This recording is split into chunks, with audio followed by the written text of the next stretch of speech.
indagata l'amica di Francesca Dri, c'è il sospetto che c'entri con la morte della giovane veneziana avvenuta venerdì scorso. Irruzione dei carabinieri all'alba di stamane nell'area degradata dell'ex Umberto I a Mestre, decine gli extracomunitari identificati e cacciati. Salgono a 8.000 gli atleti pronti al via per la 27ª edizione della Venice Marathon in programma domenica, molte di più le iscrizioni piovute a Venezia e scartate. Benvenuti a questa edizione del TG di Televenezia. Ci sono sviluppi nelle indagini sulla morte di Francesca Dri, la 23enne di Cannareggio, che ha perso la vita nel sonno nella notte di venerdì scorso. È stata iscritta nella lista degli indagati la sua amica 29enne, anch'essa veneziana. C'è una persona indagata per la morte di Francesca Dri, la 23enne di Cannareggio, trovata senza vita venerdì scorso nella casa del suo ragazzo in Rio Terà del Begatin, vicino a San Cancian. Si tratta di una sua amica di 29 anni, anch'essa veneziana, sospettata dalla squadra mobile di aver fornito a Francesca una sostanza che si è poi rivelata fatale. Si tratta per il momento soltanto di un'ipotesi, in attesa dell'arrivo dell'esito dei test tossicologici. L'indagata ha trascorso la serata di giovedì con Francesca tra le 18 e le 23:30, ora in cui si sono trovate con un gruppo di amici in erbaria e il ragazzo della giovane scomparsa. Sono state assieme per più di 5 ore, durante le quali avrebbero passeggiato e bevuto qualche bicchiere nei baccari. Gli amici hanno raccontato che hanno visto Francesca stravolta, sguardo perso, non si reggeva in piedi. Il suo ragazzo voleva portarla al pronto soccorso, ma lei si è rifiutata. È stata portata a casa, messa a letto e non si è più risvegliata. E ora una buona notizia: è stato ritrovato a Firenze Alessandro De Rossi, il 36enne scomparso più di 15 giorni fa, lasciando nell'angoscia la famiglia. Vive con la madre in via Vallona Carpenedo e sul web si era messa in moto una catena di solidarietà per cercare di trovarlo, perché, come sostenevano i parenti, aveva bisogno di aiuto. E ora parliamo del blitz che è avvenuto stamane nell'area degradata dell'ex Umberto I di Mestre. Decine gli extracomunitari identificati e cacciati dalla zona diventata ritrovo di sbandati e di senza dimora. Pochi giorni fa l'assessore ai servizi sociali del Comune di Venezia, Simeonato, ha lanciato l'allarme sul degrado dell'area e ha invitato le forze dell'ordine ad intervenire.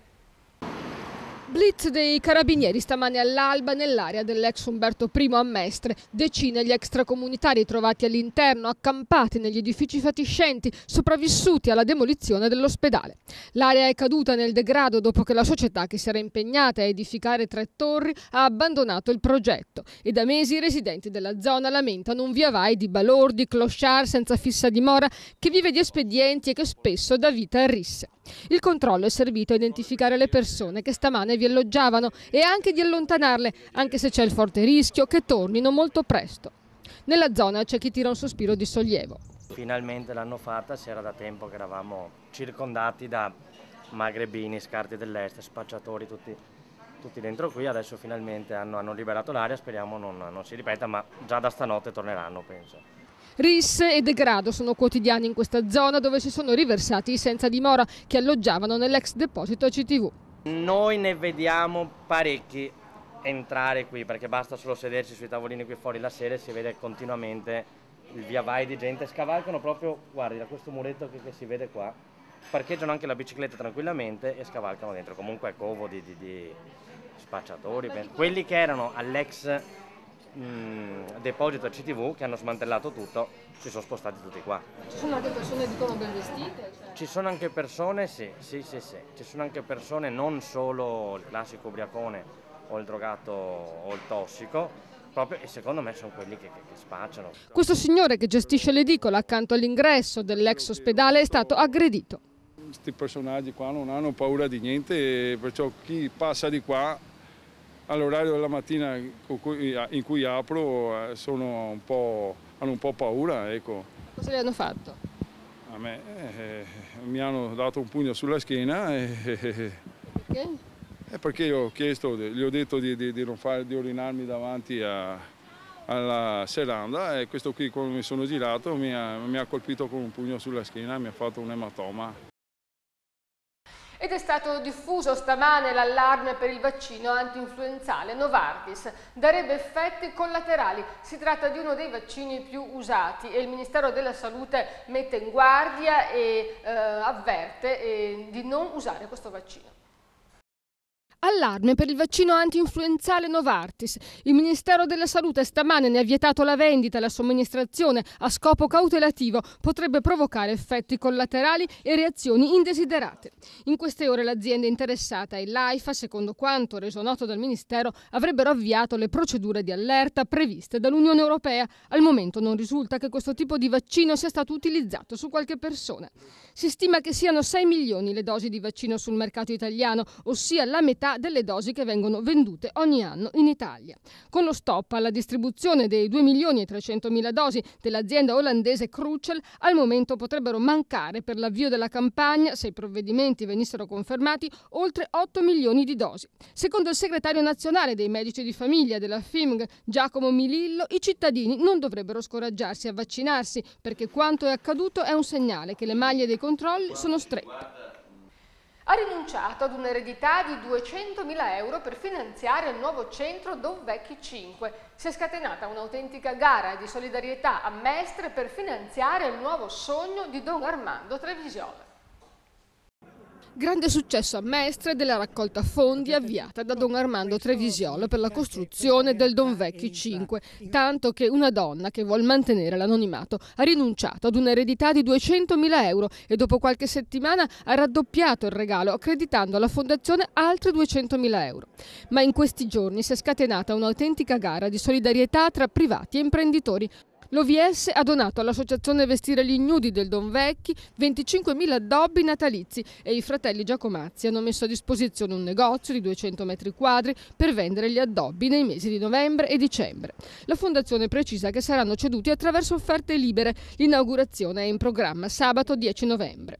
Continuano inoltre ad arrivare offerte di 150 euro. Il progetto del Don Vecchi 5, ormai battezzato anche Villaggio Solidale, costerà 4 milioni di euro. C'è un finanziamento di 2.800.000 euro della Regione e non appena saranno pronti i permessi partirà il cantiere sul terreno di 25.000 metri quadrati agli Arzeroni. E ora le notizie dalla provincia. Spacciatore a 61 anni a Jesolo. I carabinieri hanno arrestato in flagranza di reato l'anziano che aveva venduto 3 grammi di cocaina ad una donna di 46 anni. L'arresto è avvenuto dopo la cessione della droga e nell'abitazione dell'uomo sono stati trovati altri 27 grammi di sostanza stupefacente. E ora parliamo di economia e di una buona notizia. La crisi non ha colpito il distretto calzaturiero della Riviera del Brenta, o meglio, ha costretto il bacino di aziende della zona ad affilare le armi e a dare vita ad un'evoluzione che ha portato ad un aumento del fatturato in controtendenza. Buone notizie per il distretto calzaturiero della Riviera del Brenta. Sta uscendo bene dalla crisi puntando sull'evoluzione. È emerso durante un convegno organizzato da Union Camere, durante il quale sono stati analizzati i 3 distretti veneti, ossia quello orafo di Vicenza, quello dell'occhialeria di Belluno e infine quello della calzatura nel bacino del Brenta.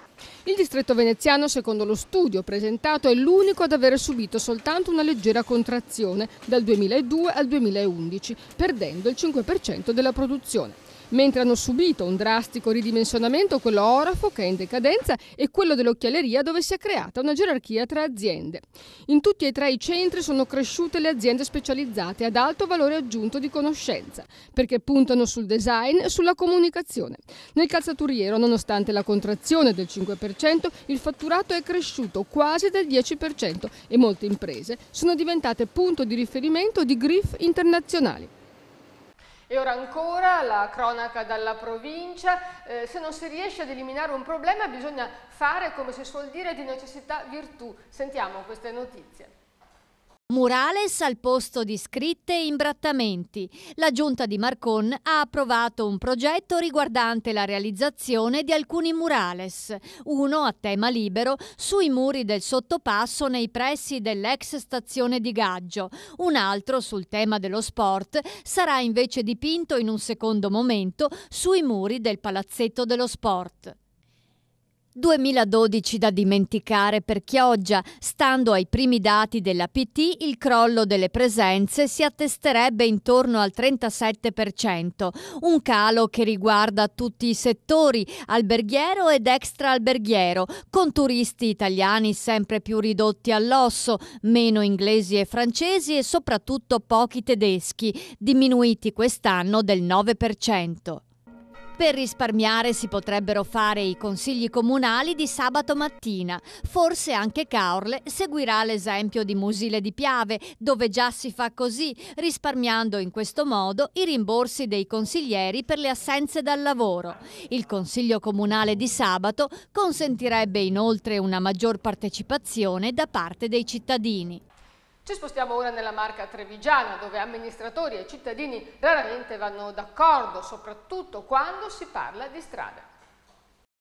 L'amministrazione comunale di Conegliano non si è ancora pronunciata sul futuro di via 20 settembre. Da un lato i negozianti la vorrebbero aperta al traffico, mentre i residenti la vorrebbero senza auto. C'è anche una terza ipotesi, quella di far circolare le macchine soltanto in testa e in coda alla storica via.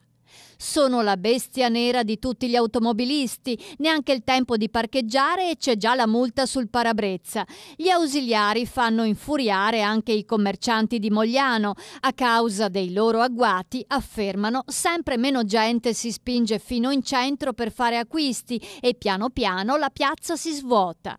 Meno incidenti, decine di sanzioni e velocità media ridotta. A questo hanno portato i 6 autovelox sulle strade di Pieve di Soligo. Le cabine blu Speed Check sono il primo passo di un più ampio progetto sulla sicurezza che comprende anche videosorveglianza e l'installazione di dissuasori. E andiamo infine in provincia di Padova, dove gli architetti sono chiamati a nuove sfide partendo dal patrimonio già esistente.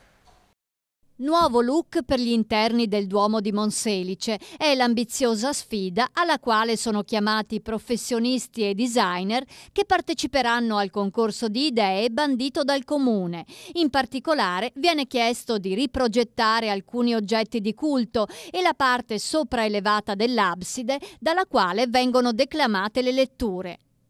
Abano all'avanguardia nella sicurezza dei non vedenti. La città termale si è dotata di una guida magnetica stradale posta nei marciapiedi o lungo appositi cordoli.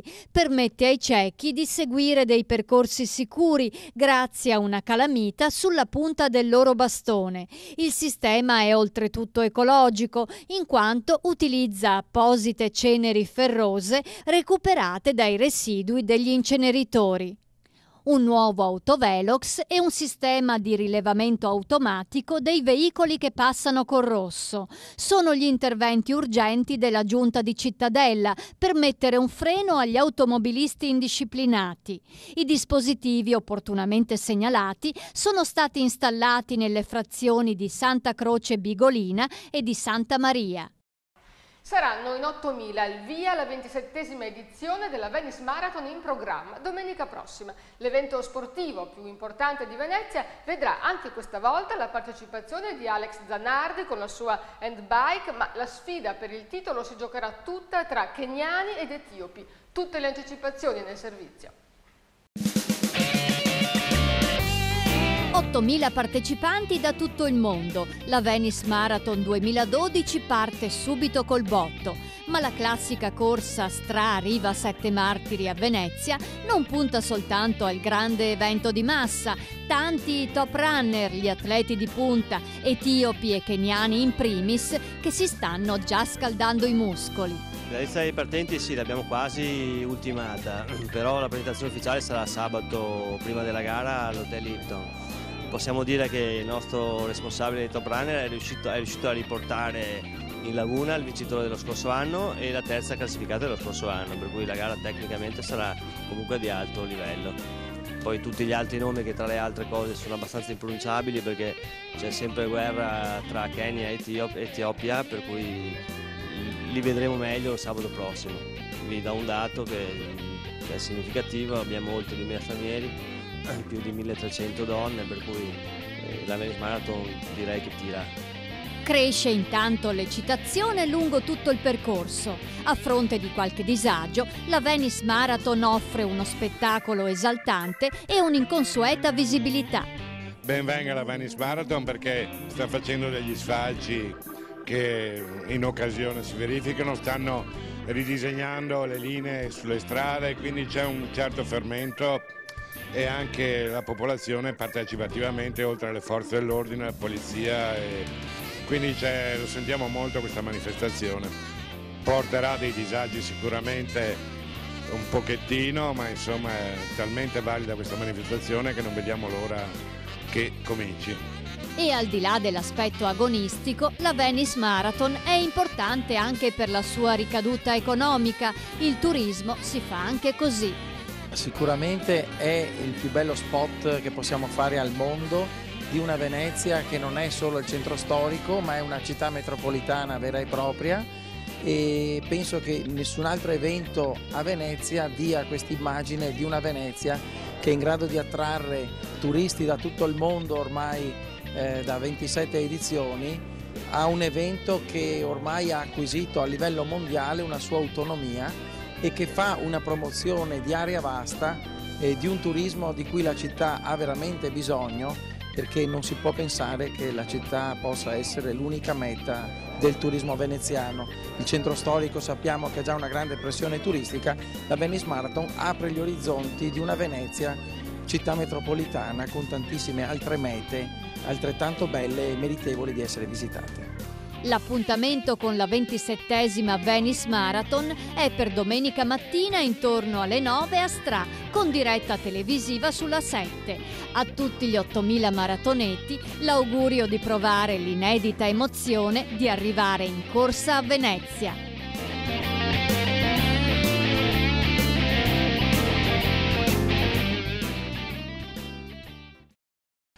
E siamo al meteo, sta per arrivare un repentino peggioramento del tempo. Tra venerdì e domenica sono previste piogge, un calo termico di oltre 10 gradi e neve a quote basse. Insomma, più che l'autunno pare sia in arrivo l'inverno. Oltre all'ombrello sarà quindi il caso di tirar fuori anche il cappotto. Ma sentiamo le previsioni giorno per giorno.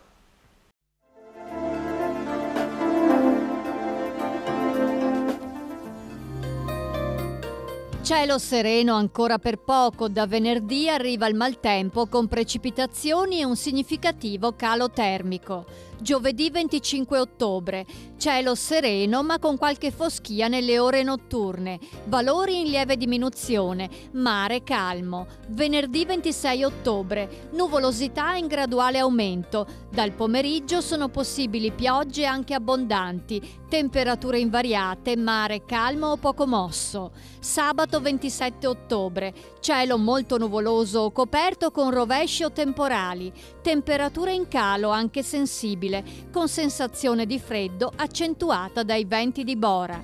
Domenica 28 ottobre, alternanza di annuvolamenti e schiarite, con precipitazioni intermittenti, minime e massime in picchiata fino a 6-7 gradi. La marea di giovedì 25 ottobre è normale, la massima alle 8,55 75 cm, la minima alle 2,15 15 cm.